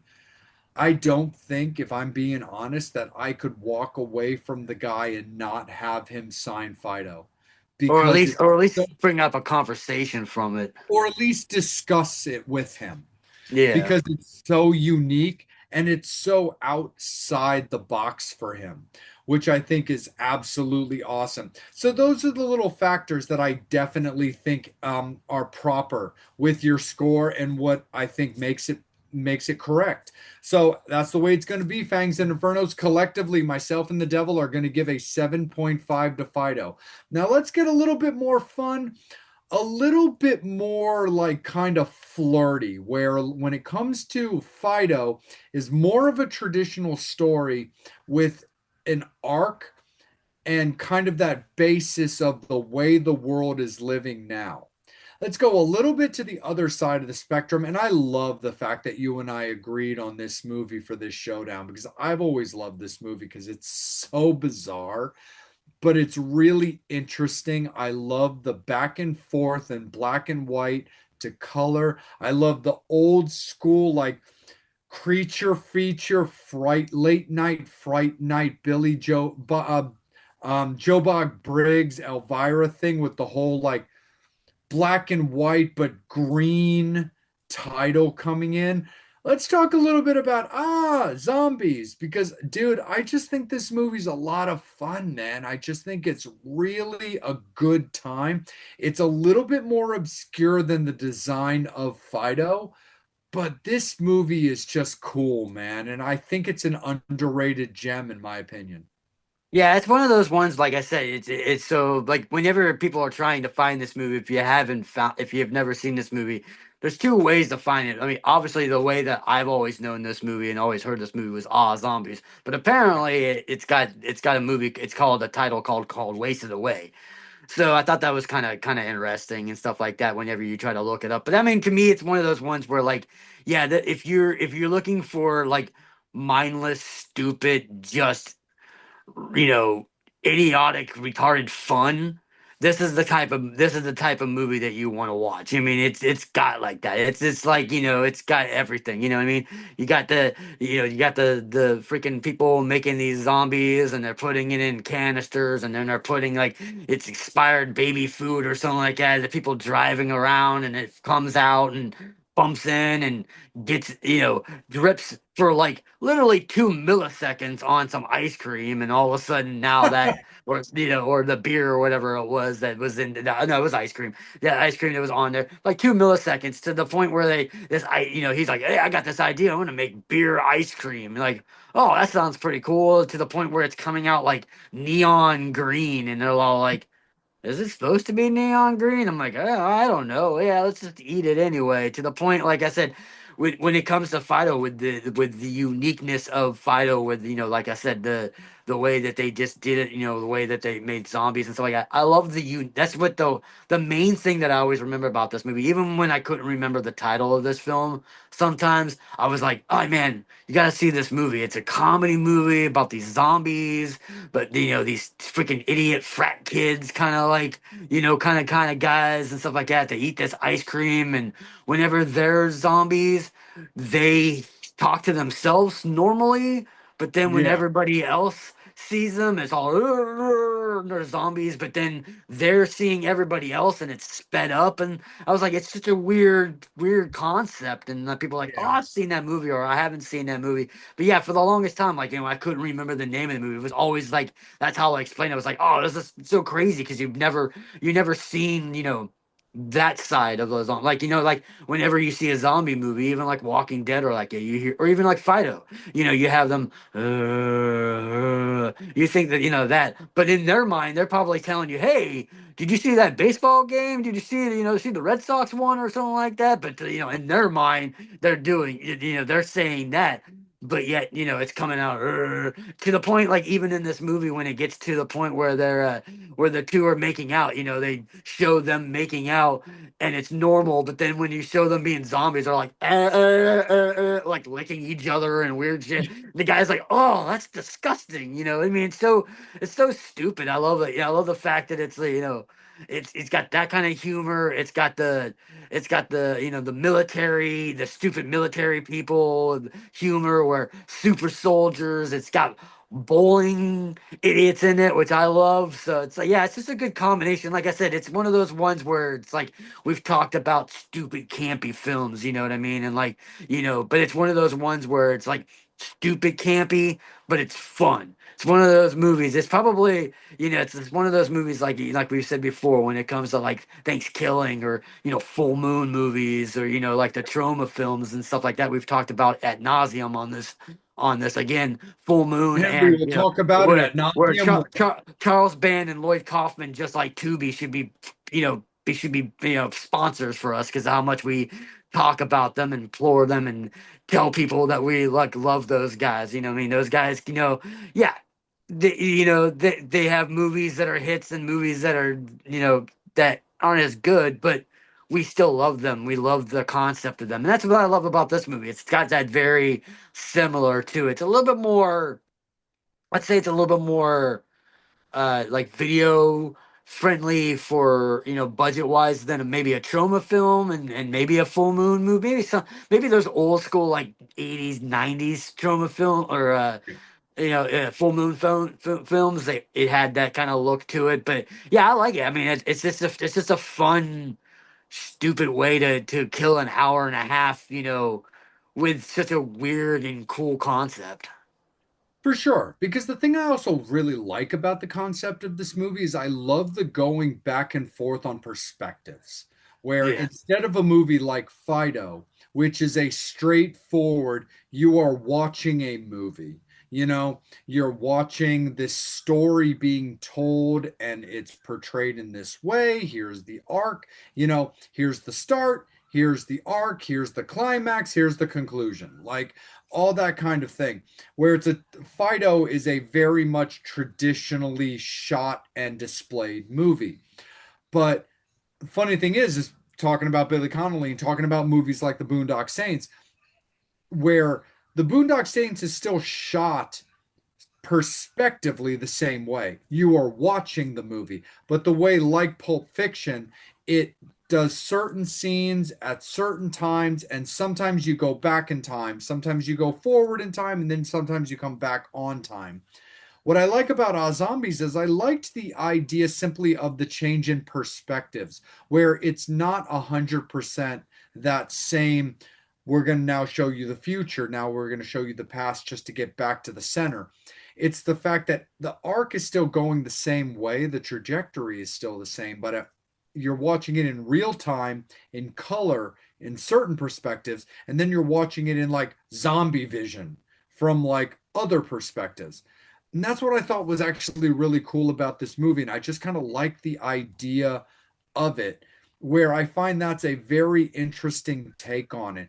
And it's funny too, because All Zombies kind of hit me in a way that it's a little bit unusual for me. I fucking despise, you know, like what's it called? Like found footage style movies.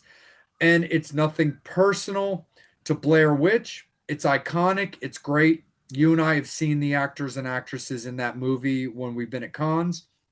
We love George Romero. Diary of the Dead, damn sure not my favorite. I respect what Paranormal Activity did. I have a lot of respect and high regard for the first movie, but the continuation of, squeezing blood out of that stone, fuck that nonsense and stuff like that. But found footage movies have always been a notoriously very difficult thing for me to do. And I know it's an upcoming showdown and it'll be all good.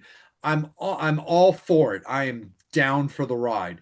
You know, that just happens to be one of those things that just doesn't speak to me personally. However, I really do like the design of Oz Zombies and their execution, where it's very found footage esque because of the changing of perspectives. But I do like the way that they put things together because I think it did, whether it was done intentionally or not, I do appreciate the potential that they took the care in understanding that visually the story might not translate to people that look at things my way versus the way they look at it another person's way. And that's what I really, really like about the movie.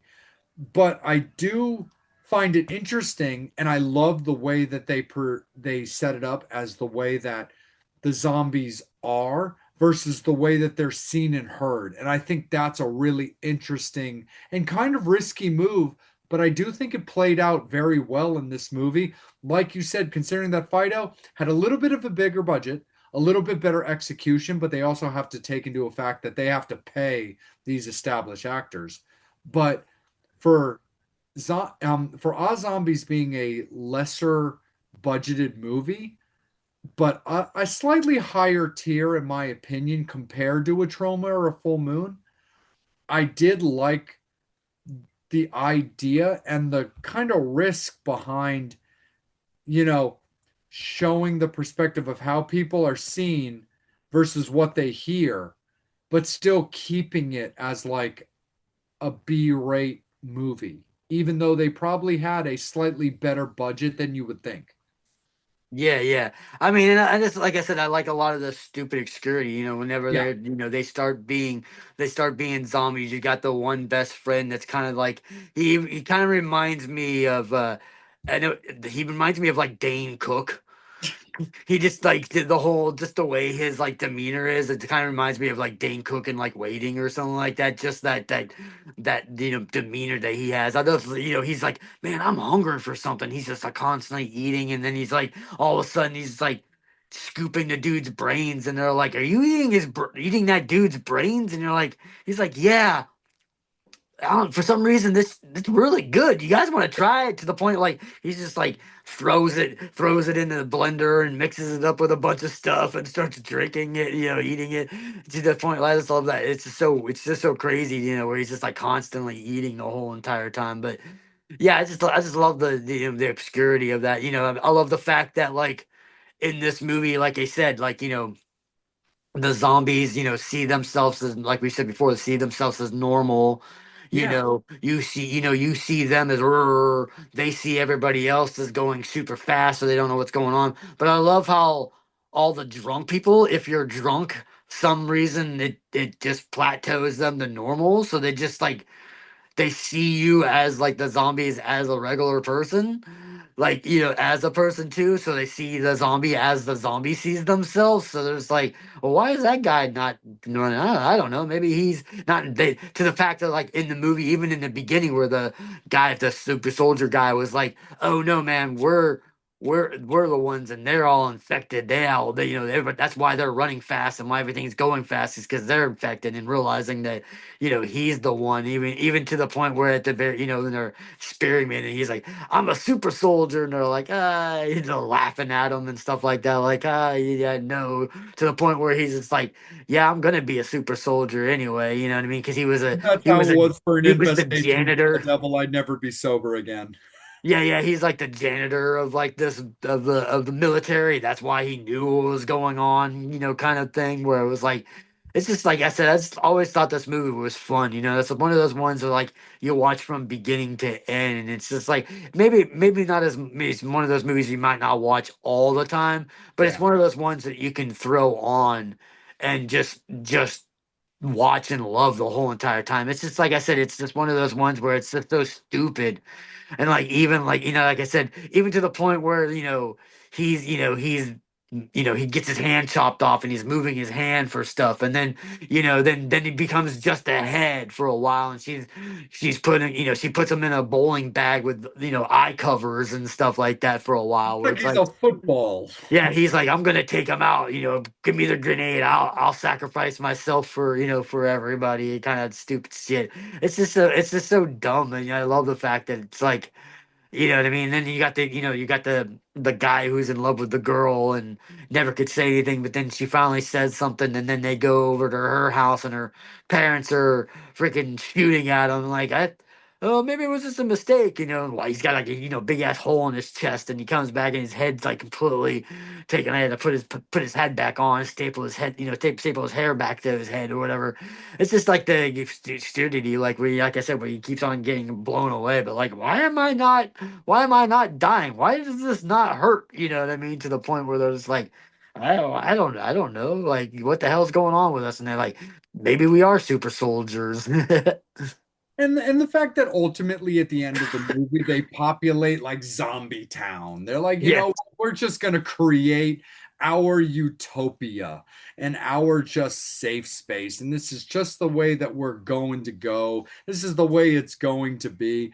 And that's the thing I thought was actually really funny, but also a really interesting dynamic between the two movies as well. There's still a little bit of that Zombie Town aspect to Fido. It's still more the fact of the matter is the humans are still in control and the zombies are still second class citizens. Where by the end of this movie, you get like three of the main characters and like a bunch of other just various zombies that are just like, what we're like I said, we're gonna start our own like utopia and we're just gonna make this our space, our place. This is just the way it's gonna be, and this is the lives we're gonna live to however long it goes until, in typical zombie lore, until somebody blows our brains out. yeah, yeah, exactly. I love that. They're like walking around. But then flashes into into them like, hey Bob, how's your day going? You know what I mean? I love that. Yeah, I love that. Just, this like the stupid like almost like a hippie commune, but it's a zombie Yeah. commune. Totally. But yeah, this movie's always been fun. It's a good time. It's got that kind of like, again, utopian zombie feel. I love the switching of perspectives because, again, while certain movies of that style aren't usually my jam, I like the way they did this to make this movie a little bit more overall inclusive.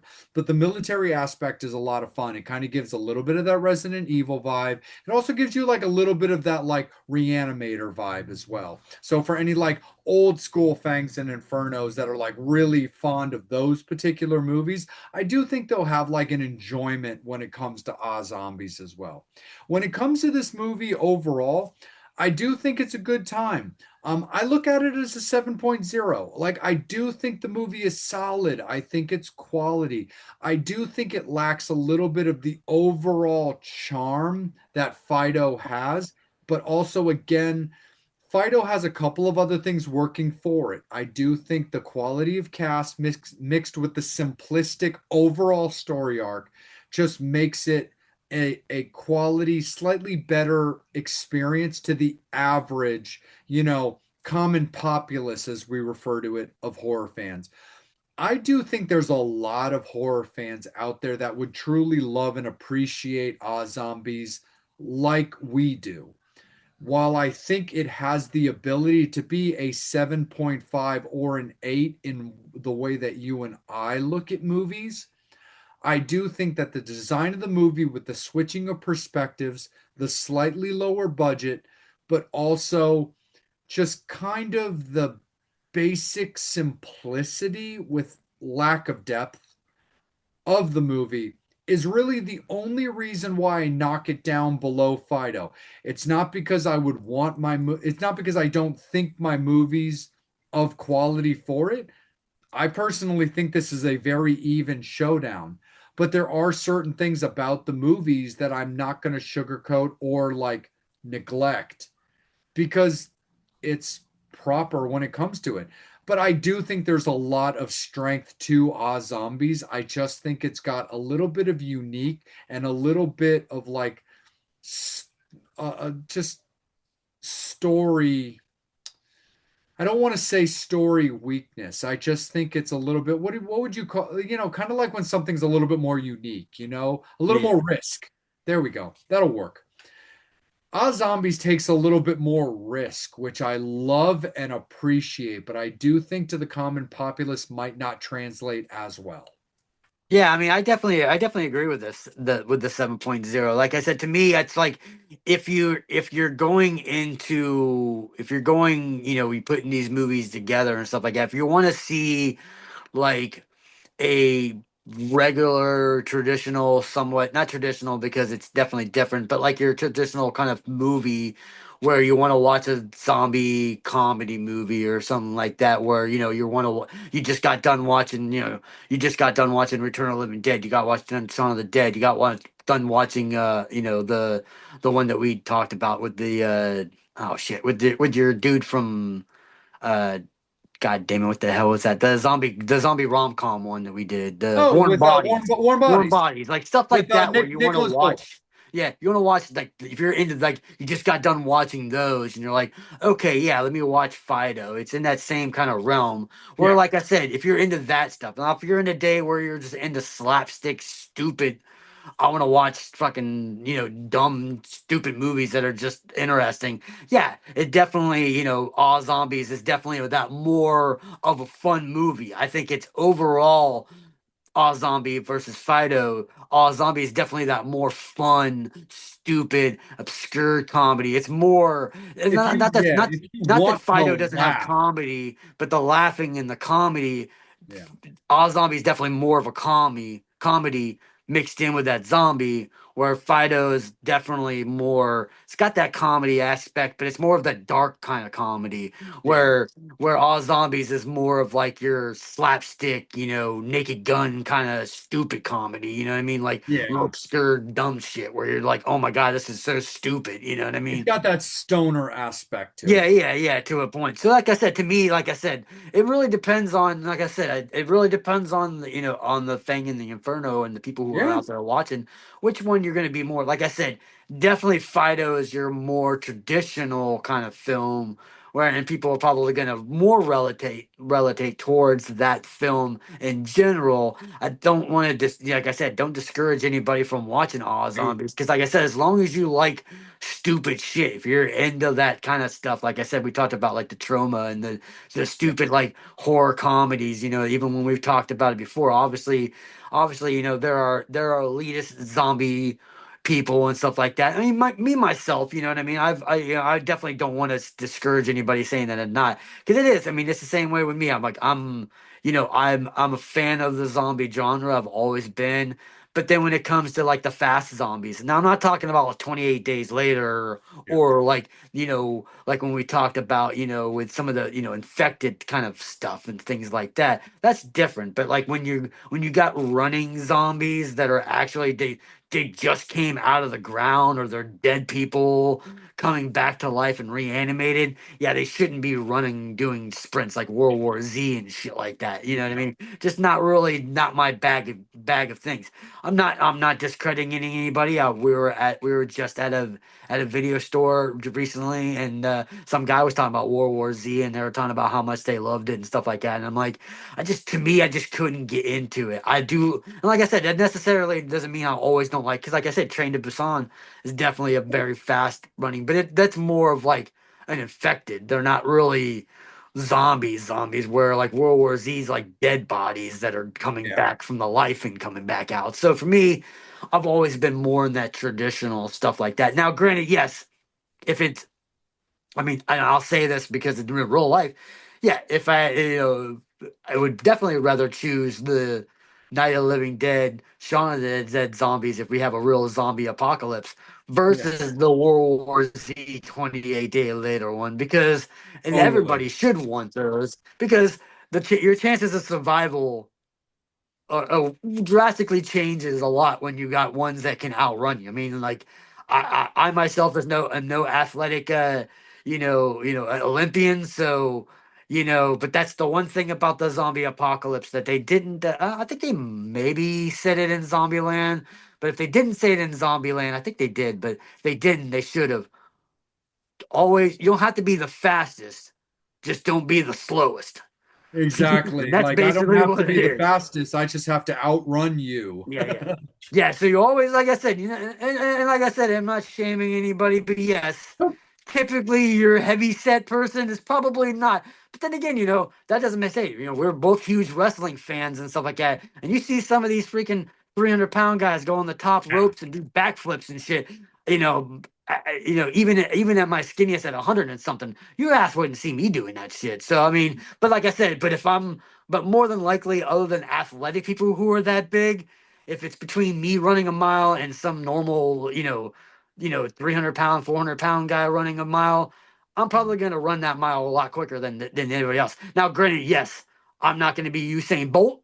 There's going Nope. to be a lot of people. There's going to be a shit ton of, if there's 100 people, I might be in that mid grade, maybe a little bit lower than that. But like I said, in the now when it comes to fast running zombies, I don't give a fuck who you are. You can be the fattest person, you can be the athletic person.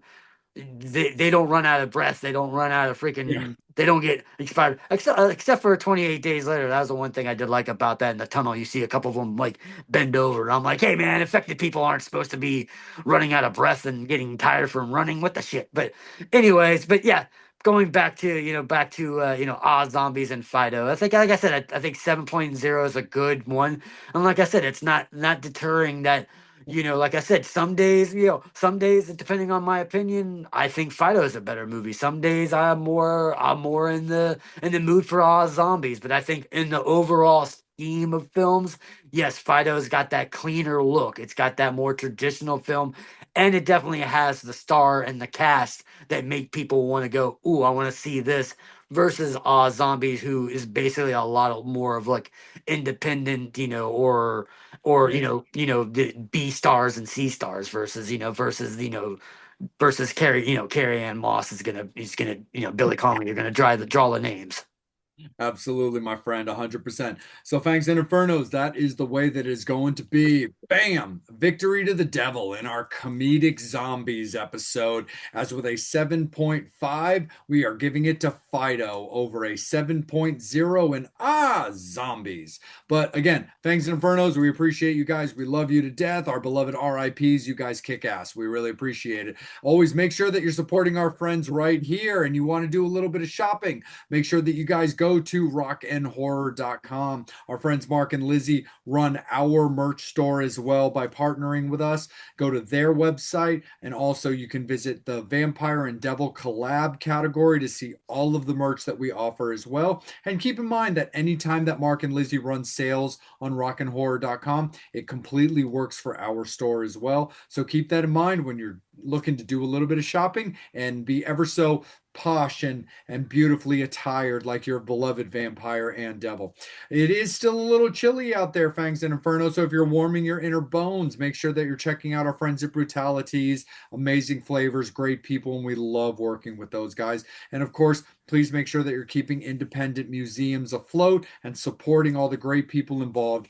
Our good friend John Kozik owns the Salem Witchboard Museum as well as the Witchboard Museum of Baltimore. The museums are absolutely amazing. John is incredibly knowledgeable and very passionate about what he does. So make sure that you guys are going out and checking it out. And we also love our independent people who put their heart and soul into making things by hand. And our friends at Twisted Vines are an absolutely amazing example of that. Chris and Saren do amazing horror decor, homemade Ouija boards. They've made Vampire and Devil Ouija boards for myself and Devil, and as well as doing things like cool voodoo dolls, jewelry, all kinds of things in between. So definitely make sure that you're supporting Twisted Vines and everything that they are doing as well. But we will see you guys very, very soon. As of the recording of this episode, Devil and I are very, very much looking forward to taking our first trip into the tour season for 2026. And while when this episode is posted, that event will have come and gone, we do want to take a moment though to thank Dennis and everybody at MCW Wrestling for having us out for their Fan Jam event. We are very, very excited and looking forward to hanging out with the talent, seeing people who we're really excited about. When it comes to horror movies, Hornswoggle, who is in Leprechaun Origins, Devil loves his deathmatch wrestling, and Nick Gage is going to be there. And Mrs. Vamp is very, very excited to meet Vicky Guerrero because she was a big fan of the late, great Eddie Guerrero. And of course, myself and Devil were fans of him as well. But then there's also Jeff Jarrett, Mickey James, and of course, the Hardy Boys are the headliners. So we are very, very excited and appreciative to MCW Wrestling for having us out as of the recording of this episode to kick off the Vampire and Devil podcast tour season. So we are really stoked about that. Thank you guys so much. But again, to bring it back home when it comes to this discussion, a 7.5 for Fido, a 7.0 for Zombies. Victory again to the Devil. We'll see you guys real soon. Fangs and Infernos. Appreciate you guys. Horns up. Fangs out. Devil, my friend, I think it's time that we spill the tea. Brutalities. Vampire and Devil podcast couldn't be more excited, more humbled to let you all know that we have partnered with very dear friends of ours for a long time in Brutalities. And there's so much great stuff, so many flavors, so much to enjoy, and we're going to talk to you a little bit about it. Isn't that right there, my friend? Oh yeah, we like it hot. Of course, the Inferno likes it hot. Do you like the hot tea? Well, you might as well get some brutality. Yeah, horror movies, puns, rock and roll. Brutality's got it all. Absolutely. When it comes to the vampire, you know that he's going to absolutely gravitate towards that Nosferatu or that Nosferatu brew. Absolutely a favorite of mine. And we got to show a little bit love to, by all means, the biggest franchise in horror right now. That would be Terrifier. So Brutalities has brought you Terrifier. But that's just from the vampire. The devil has some favorites of his own. Oh yeah, do you like the movie Pumpkinhead? Well, how about a little pumpkin bread for your throat hole? holes. Ha ha ha ha. And like I said, with the rock and roll fans and the horror fans, Wednesday 13 fans, do you like Wednesday 13 and T? How about a couple of those? Ha ha, with the summertime suicide and a couple other ones too. So if you like Wednesday 13 and you like the T and you like the brutalities, go to the website. Absolutely. And so, of course, we like to look out for those that look out for us. We love you, Fangs. We love you, Infernos. But as a courtesy from Brutalities to be bestowed on you, we have that Vampire and Devil coupon code, don't we, my friend? Oh yeah, you want to save a little dough, little cheddar, maybe buy some more shit? Go on the line, Brutalities, type in Vampire and Devil, and you get 10% off your order. Oh yeah. Oh yeah, definitely. So it's getting into the chilly weather. People need to warm their bones. They need to warm what little skin they may or may not have. But Brutalities is the way to get it done. So that's the way it's going to be because Vampire and Devil said so. Horns up, fangs out for Brutalities.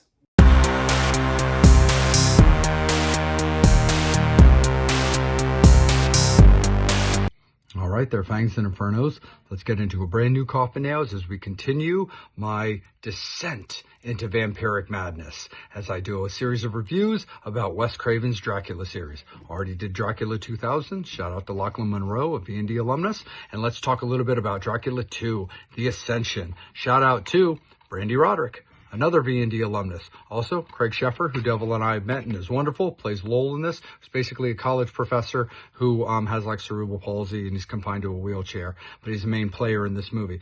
Now, here's the thing when it comes to this movie. This is a very, very classic movie of fuck around and find out. Now, I remember seeing this movie a few times when I was younger and not being really into it. Like, I just didn't really get it. Didn't make sense to me. I thought it was kind of weak. Over recent years, and especially now when I had to sit down and watch it properly for review, I realized that they actually did a very good job when it came to vampiric lore. It was a pretty solid story to be told with a really cool cast. I mean, it's got Roy Schneider in there, you know, from Jaws. It's got Jason Scott Lee, who was Bruce Lee in Dragon, a Bruce Lee story. Overall, it's really, really cool. So basically, it's based around these college kids working in a medical examiner's office. They're doing an autopsy and they burnt a crisp body that they start thinking might be a vampire. One of the girl examiner pricks her finger on the corpse and it ends up slowly like turning her. They realize that it is a vampire.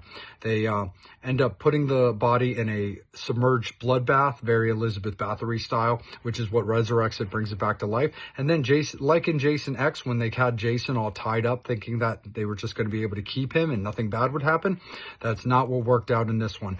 So ultimately, you know, people are getting changed, you know, people are dying. There's the main priest played by Jason Scott Lee, who's basically the Van Helsing of this movie, is just like severing heads and trying to take out this vampire. And overall, it's a good time. I mean, again, Brandy, we love you, but your turning and the bloodbath drowning ultimately to your death scene as well is absolutely epic.